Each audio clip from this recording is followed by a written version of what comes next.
రేరా అనేది real estate regulatory authority act అంటే real estate regulatory authority act RERA act అంటే. Okay. So అక్కడ ఏంటంటే బిల్డర్స్ని కానీ ఏజెంట్స్ కానీ బయట స్థిరాస్తులకు సంబంధించిన వరకు కంట్రోలింగ్ బాడీ.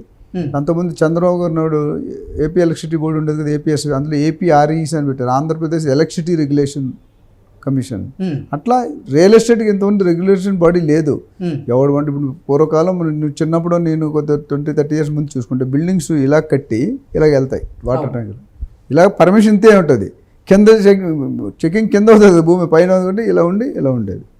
దానివల్ల ఏమైంది, ఇల్లీగల్ కన్స్ట్రక్షన్ ఎక్కువైపోయింది, బిల్డర్స్ డబ్బు చేసుకున్నారు. అప్పుడు మనకు వాయిస్ ఉండేది కాదు, వాళ్ళు కంట్రోలింగ్ ఎవడు కావడే తోపు. కానీ ఇప్పుడు రేరా వచ్చిన తర్వాత రేరా ఏంటంటే ఎక్కువగా జనరల్గా బయర్స్ మోసపోకూడదు అనే ప్రైమ్ ఉద్దేశం. బిల్డర్ కూడా డైవర్ట్ చేయకూడదు, ఫండ్స్ మిస్లీడ్ చేయకూడదు. జనరల్గా ఏమైంది, రేరాలో బిల్డరు ఒక 3-4 ప్రాజెక్ట్స్ చేస్తాడు ఒక టైంలో. ప్రాజెక్ట్ ఏదో 100 కోట్లు కలెక్ట్ చేసి 50 కోట్లు పెట్టి 50 కోట్లు రెండో ప్రాజెక్ట్ కొంటాడు. దాని 100 కోట్లు 50 కోట్లు మళ్ళీ ఇంకో 50 కోట్లు, లేదా పర్సనల్ అసెట్ పెంచుకుంటాడు, లేకపోతే అట్లా యూజ్ చేస్తారు, కరెక్ట్ యూజ్ చేయరు. అప్పుడు ఏమవుతుంది, ఏ ప్రాజెక్టు కంప్లీట్ కాదు. ఇప్పుడు ఏం చేశారంటే ప్రతి బిల్డర్ కూడా ఒక ఎలిజిబుల్ క్రైటీరియా. ఇప్పుడు లాయర్ అవ్వాలంటే లా చదవాలి, ఎంబీబీఎస్ చదివితే డాక్టర్ అవుతావు, ఇంజనీరింగ్